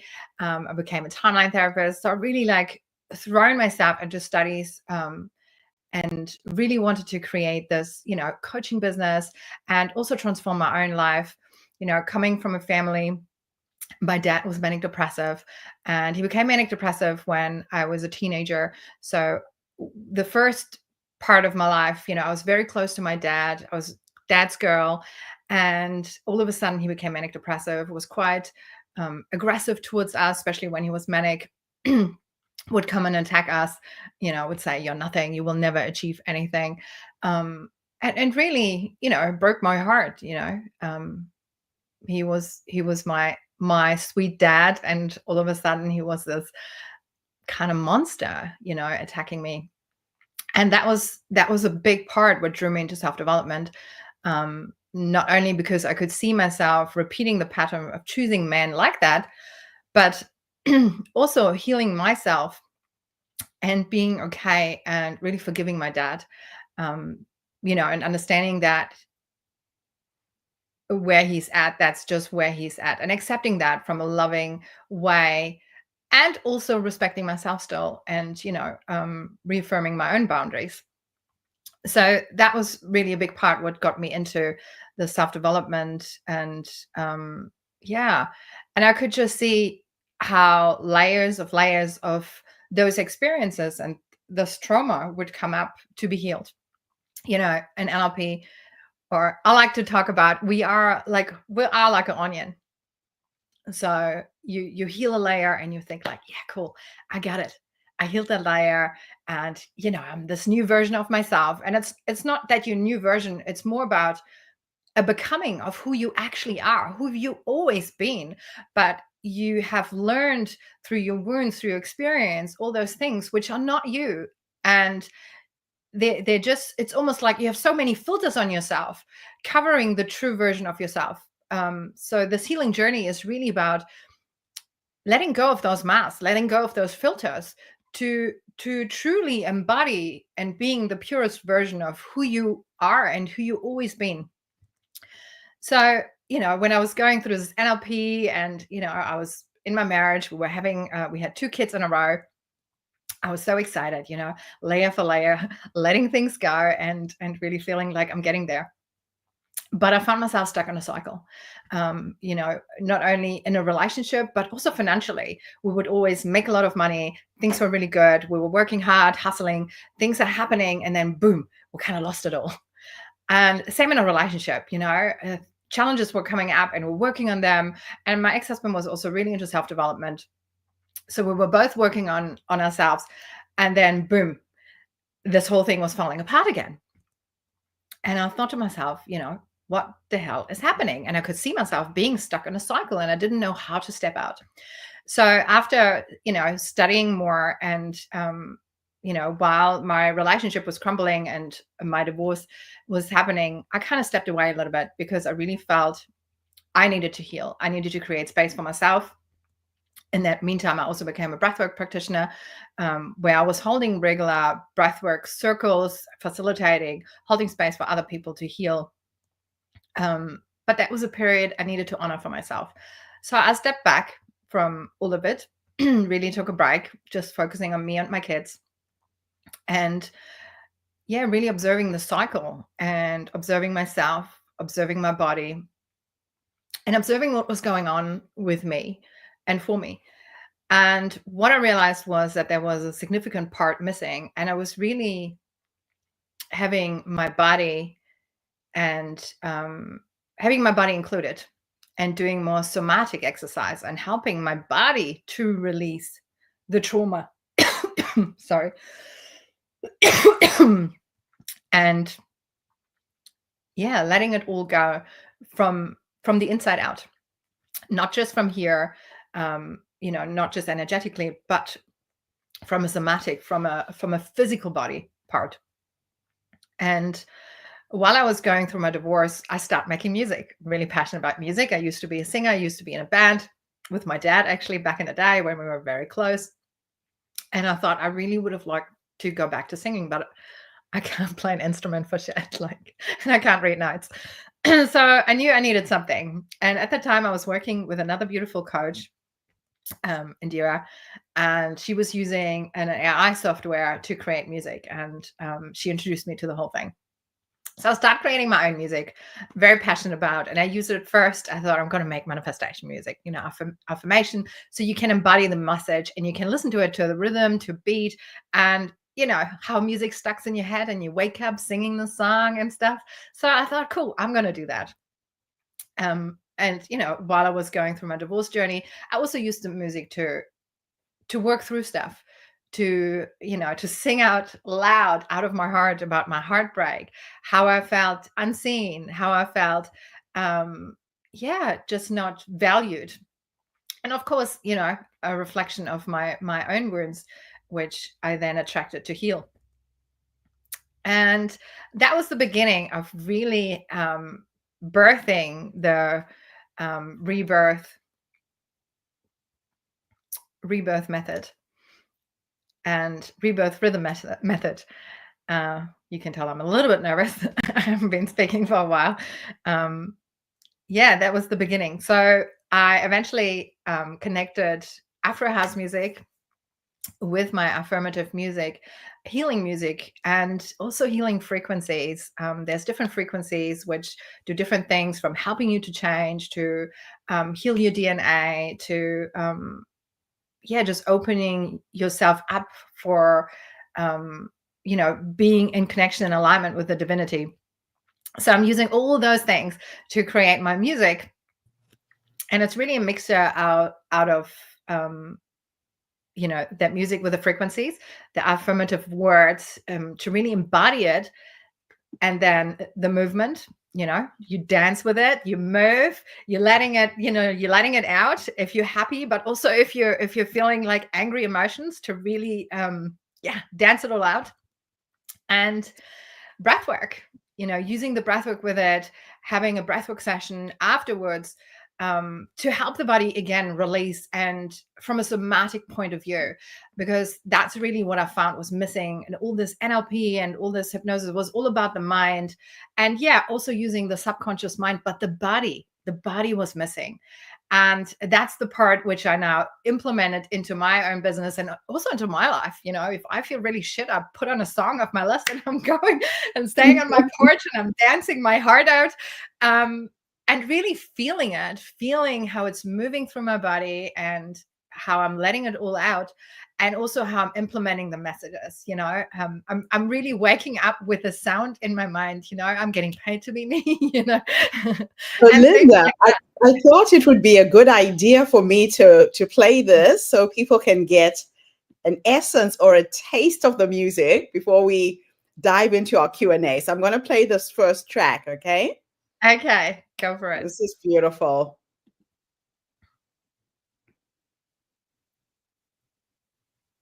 Yeah, what is it doing? I thought I had queued it all up.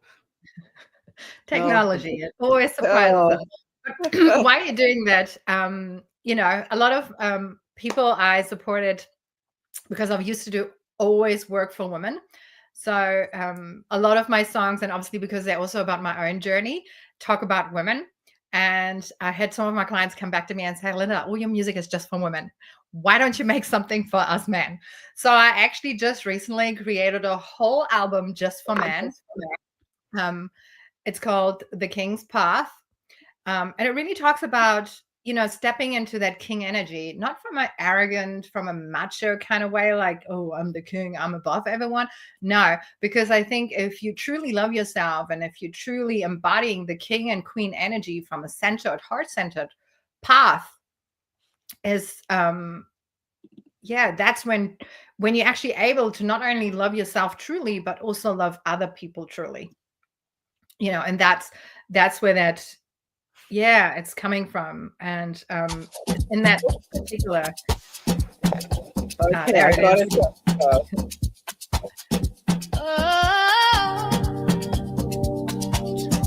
The African vibes. Oh yeah.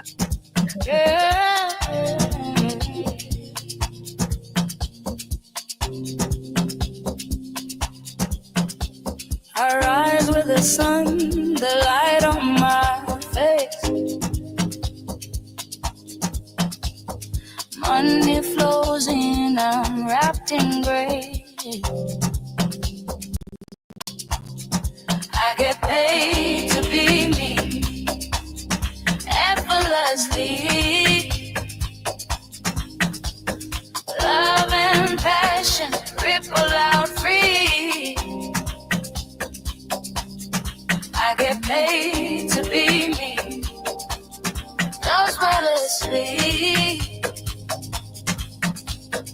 Love and passion ripple out free.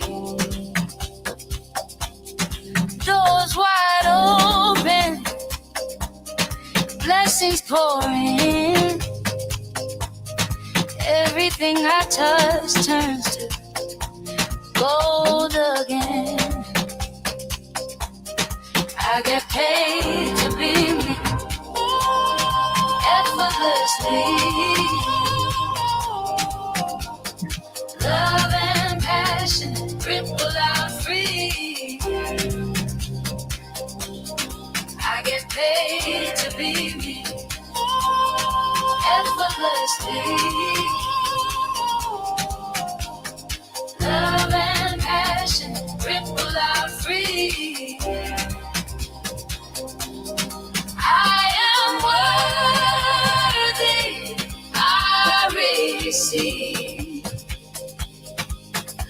Abundance flows as I believe. I am worthy, I receive. Abundance flows as I believe. I get paid to be me, effortlessly. Love and passion ripple out free.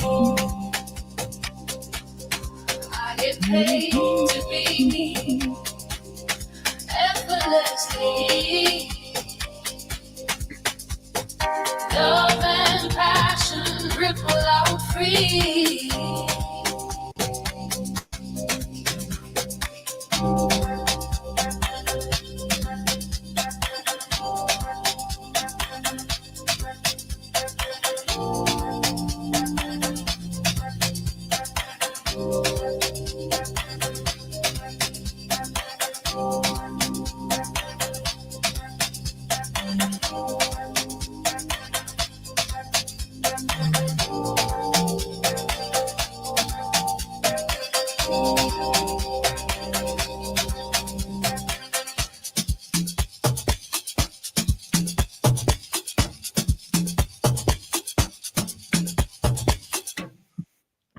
Wow. Beautiful.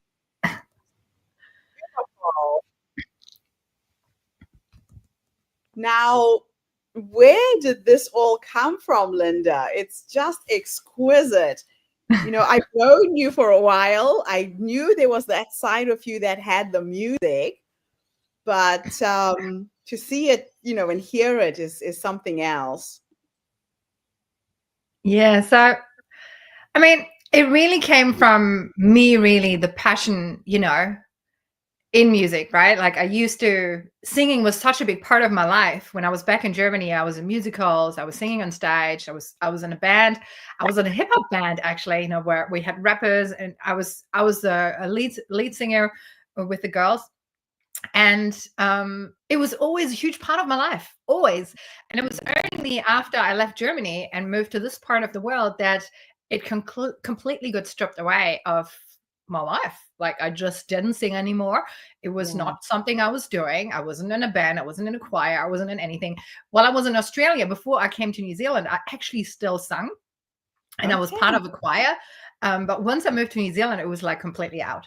So once I got divorced, or even towards the end of a marriage already, I said already to my ex-husband back then, like, I really want to get back into singing. Like, you know, I really miss that. Like, I miss it's the passion, and I really feel singing was such a huge part of me, you know, making it through my childhood. Like, I would go into the basement, and we had everything there. You know, we had guitars, bass guitars, we had drums, we had a whole sound system set up. I had multiple microphones. I had a headset, like, you know, I had everything. So I would go down and just sing my heart out. If I was grieving, if I had issues with my parents, like whatever was happening, it was my therapy. So I thought, I need to bring this back into my life. Like, this is missing. Well, you certainly have done it. And I guess my question for you is, how do you infuse, or rather, how do you use music and frequencies and breath work to help people connect with their divinity and heal their DNA? So first, there are healing frequencies. You know, there's multiple ones. I kind of have to look them up. I don't really remember. But 741, for instance, at hearts, you know, studies have shown that different frequencies do different things. So I thought, how cool would it be to infuse my music with those frequencies? Because they also have seen that there are some people, they use actually frequencies which make us feel very confused and chaotic, and infuse their music with that as well. So I was like, okay, I want to be part of creating my music which helps us to align, to helps ourselves to be in the healthiest state possible. So that's how that part came in. And I think it's part of me, how I'm always playing around with all sorts of healing modalities.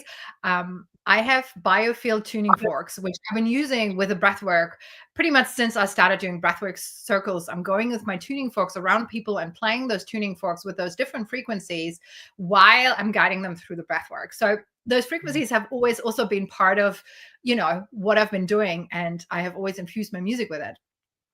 Then there was the words, right? Using empowering wording, like, you know, pay to be me. You know, I am worthy. You speaking in the present moment. This is who I am. I'm anchoring this reality of myself right now. And then studies have actually shown when you're moving and you talking about, you know, what you want to bring in, affirmative speaking, as if already living that reality, while you're moving, you're actually embodying the message faster. And through the movement and through the breath, you're also moving things which are not in alignment with that reality, with that truth. You're moving them out of your body, because we actually need movement and somatic exercises to move those things out of our body, to move that trauma out of our body, to reparent ourselves, you know, especially if you had a tough upbringing. You have to reparent yourself. You might realize sometimes, you know, I don't know, someone doesn't text back and you're like, oh my God, I did something wrong. Something's about to happen. I get punished. So you really have to teach your body, like, no, I'm safe. I'm okay. I'm okay. And then, you know, when you do that and you're moving, it helps you heal. It helps even more. Yeah, it really lands better on a more deeper level. Wow, this is so fascinating. Now, one of the things that you said was, you know, you speak about when you help people peeling away the onion layers, the layers of onions of trauma and conditioning. What layers were the hardest for you to shed personally? Um, I think definitely worthiness, huge one. And Mhm. and to be fully transparent, I don't think I'm through all of them. I think there's still more Yeah, to come, and it's a ongoing journey. process. I do feel like, one big one was also the fear of rejection. I feel like I have healed that and I have integrated that. If I Mm. don't hear back from a guy or someone doesn't want to date me, I'm not taking it personal. I actually have no attachment to that whatsoever, Yeah. which was kind of nice, where you're like, oh yeah, I healed that, I integrated that. That's really good. Fear of abandonment was a big one too. I had a really traumatic, when my dad became manic depressive, there was a huge wound for me because I felt the person I knew abandoned me. He disappeared. He was not there anymore.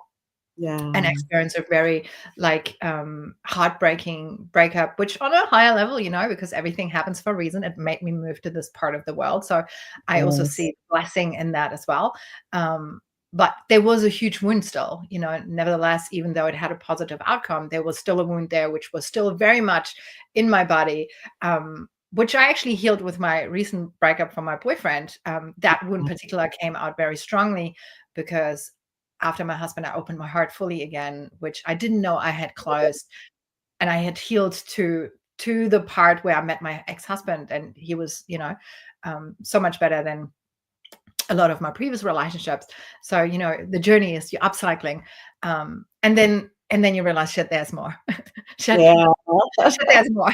I was doing so good. I was doing so great. And then you realize, damn it, there's another one to go.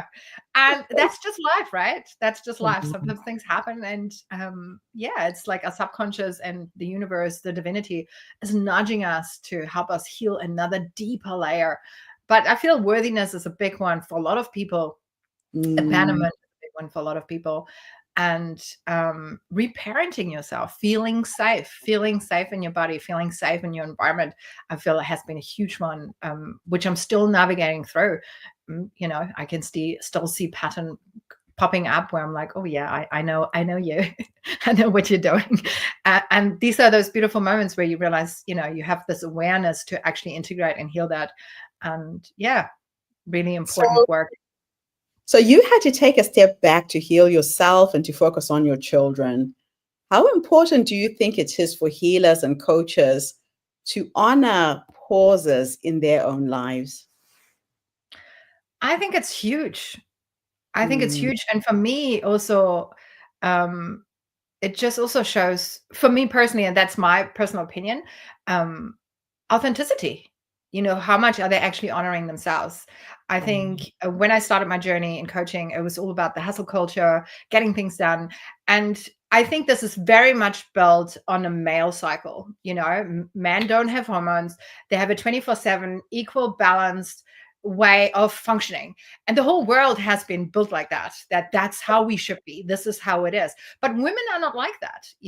Alone from that perspective, as a woman, I have a 24, 26, 27, or 28 cycle where my hormones come up, build up, and I'm in my glowing period. I'm in my, I can put out, and I have this unlimited amount of energy. But then Yeah. before our moon time, our bleed, our hormones go Yeah. down to pretty much nothingness. And a lot of women, literally the 4 days before our period, we feel like the world is ending, even though we know it's not ending. We're just having, our hormones are dropping, but that's what's going on, right? And I think what I really learned through my divorce was really also honoring those cycles and honoring my own healing journey and being honest to myself. Do I have enough energy to hold space for other people right now?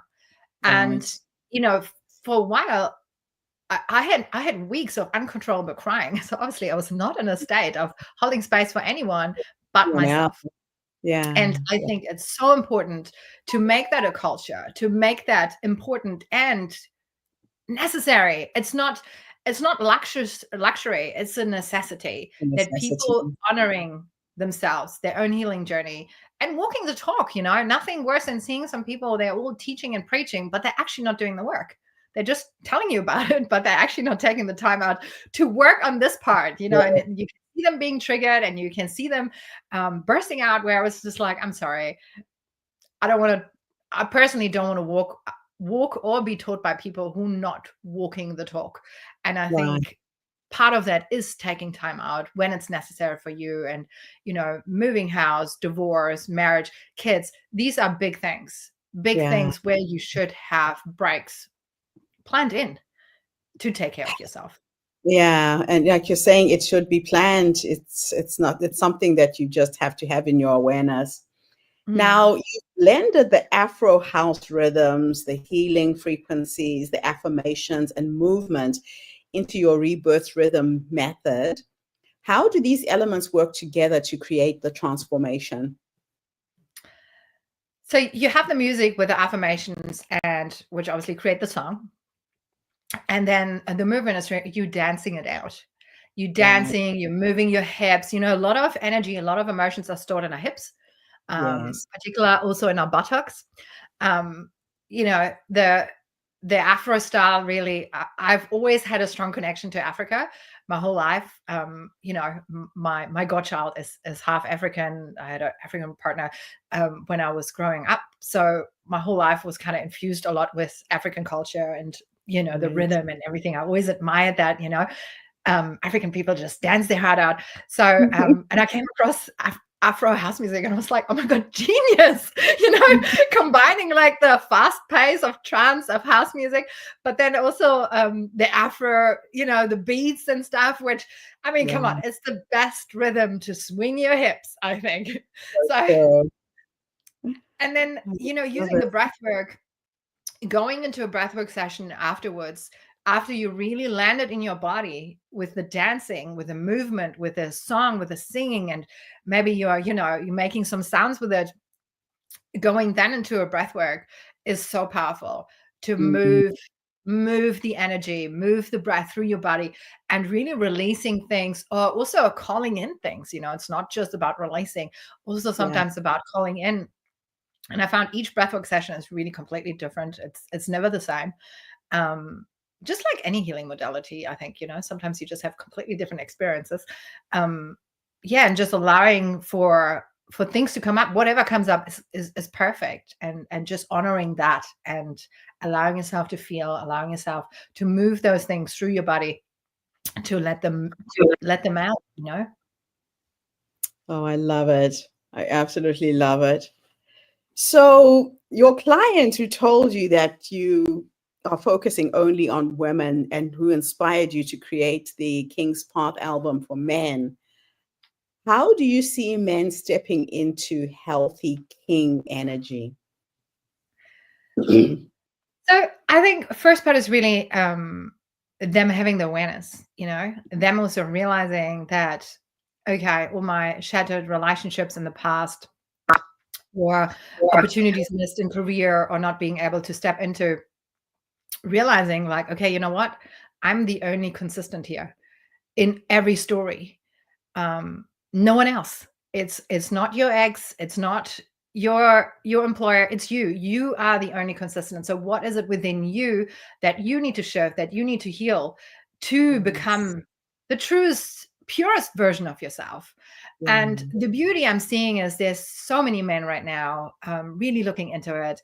Really, they are done. They are done hiding their emotions. They are done people pleasing, but supposed to lead. And they really don't know where they fit into the world, because I think the last decade we went through the rise of the woman, which is beautiful, but it did swing the pendulum to the other side. Men are almost scared to lead because they're like, oh my God, I heard someone telling me, oh, I tried to open a door for a woman, and she yelled at me that, she was a total feminist. But personally for me, I just think, okay, that woman is not living in her feminine energy. Like open the door for me. Yes. Buy me flowers. and really going back into that healthy feminine and healthy masculine. And it doesn't mean I can't take care of myself as a feminine. And it also doesn't mean as a healthy masculine, you're in control of the feminine. No, you are leading. You are leading from a heart-centered place. You are leading from knowledge. You are leading to have a back, you know, and it's those healthy people acknowledging each other's wisdom and working together. Men have a quality and obviously a strength we women will, you know, won't have alone biologically, not possible. And so do women have things, you know, intuition, and everything what comes with the intuitive and flow and calling things in, which the man doesn't have. So we are the perfect counterpart. And I think more men wanting to live in that, you know, finding their true self, finding that ability to lead from a heart, you know, to lead from a heart and a place, not the ego, not the, oh, I'm the king, you know, I'm gonna tell you what to do. Like, it's not that. It's like, I got your back, you know, I hold space. I hold space for the feminine. I know where to go. I can make plans. I can lead from a heart-centered place. And I think, you know, rebirth rhythm and breathwork. Yeah, I mean, you probably all know, man, they might want to transform, but they don't want to talk. They don't want to sit in circles and talk. So I thought breathwork is perfect, you know? Men don't have to talk. Sit all down, lie on your mat. We're going to breathe. So I thought it's the perfect tool. And now bringing music into it and just dancing it out, you know? Why are you moving? I think it's a perfect combination. They don't have to sit. They don't have to talk. They can, because I mean, there's more man circles, dad circles popping up all around the world. We have one beautiful here also in Nelson, which is done by a dear friend of mine, Roan. And, you know, I do see more and more men really wanting to transform. They're ready to heal. They are ready to stop repeating the cycle of heartbreak, of shitty relationships, of not getting the opportunities in career, being overlooked. You know, they're also ready to heal that little boy within them. And I have a song about the little boy. You know, the little boy is free, right? Healing that little boy, because your partner shouldn't be your mom. She shouldn't have to nurture you. She shouldn't have to nurture your little boy, right? Like, you should be healing your little boy and should be there as the man. And it doesn't mean you can't be vulnerable with your partner, not at all. But that's not what the relationship should be about. It shouldn't be about, you know, teaching you and healing you and telling you how to show up as a man. Then you found yourself a mother, not a partner. And I see that a lot too, you know, which is really sad. You know, I think yesterday when I was at F45, I saw a man, how he gave all his rubbish to his girlfriend. And I'm like, oh my God, that's like literally the perfect example. He's living in this little boy energy, and there's his mom taking care of him, like, you know. And I think it's just time for that change. People are just conditioned, So my last question for you is, when you say, I get paid to be me, it's a very powerful affirmation. What does embodying that truth look like in your daily life today? It's about being your true self and being paid by being you. You know, for me, it's the music, right? I'm creating the music. That's a big part of me. That's always been a big part of me. Doing the breath work, being paid for it, you know, I'm being paid for being me, for being fully me, and taking the actions I need in a heart-centered, in a connected way with the divinity, taking those actions to those opportunities, to those doors opening for me, and being paid through that. That's what it means to me, you know, being paid to be me. Like, I'm doing all those things. I'm passionate. Like the music, I would do the music without getting paid for it. Like, you know, I didn't do the music because I thought like, oh, cool, you know, royalties. You know, I thought, cool, I'm making music. How cool is that? Like, I can sing that music at some stage. You know, I was so excited about this. You know, I was like, cool. Last time I had this really crazy dream about my ex-partner, and I created a song in the morning before I left to work, you know, and I put it out, and I've been dancing the song, you know, the last few days, because I was so excited about it. Paid to be me. I'm creating something out of my own passion, and it leads to income. That's what it means to me. And what it means to me is, I was that little kid who was punished for talking my whole life, always at the back of the class, yakking, cracking jokes. And then I channeled that energy into public speaking, debate, drama, and now I get paid to be on the Her Story podcast and Her Story Summit and making a living from it. So I love it. I love it. I love it. You Linda, get paid it's to be here. it's always a pleasure reconnecting with you. Thank you for what you have created. So where can people find your music? It's on Spotify, it's on Apple, it's on iHeartRadio, like it's on multiple platforms distributed. My artist name from my music is Solara Rose. So it's like Soul, Ara, and then Rose. And you have multiple platforms where you can find me these days. That's actually a playlist I created from my personal account, Linda Wysocka. But if you find Rebirth Rhythm, you can just click in the song and then click in the artist. Follow me as the artist, where you will find more music. Also, the King's Path is on there. I'm still learning, how to create an album. The King's Path is actually the first album. I was like, damn it, I should have put this Rebirth Rhythm as an album out, which I didn't. But I'm still learning my way around the platform. Linda, thank you so much. I have to bring our conversation to a close. Always wonderful to reconnect with you. And thank you to everybody who tuned in today. We'll be back tomorrow with 2 more speakers to end the summit. But it has been amazing connecting with all of these wonderful women. Linda, I'll be in touch with you soon. Thanks again. Thanks so much for having me. Have an amazing day, guys. Bye for now, everybody.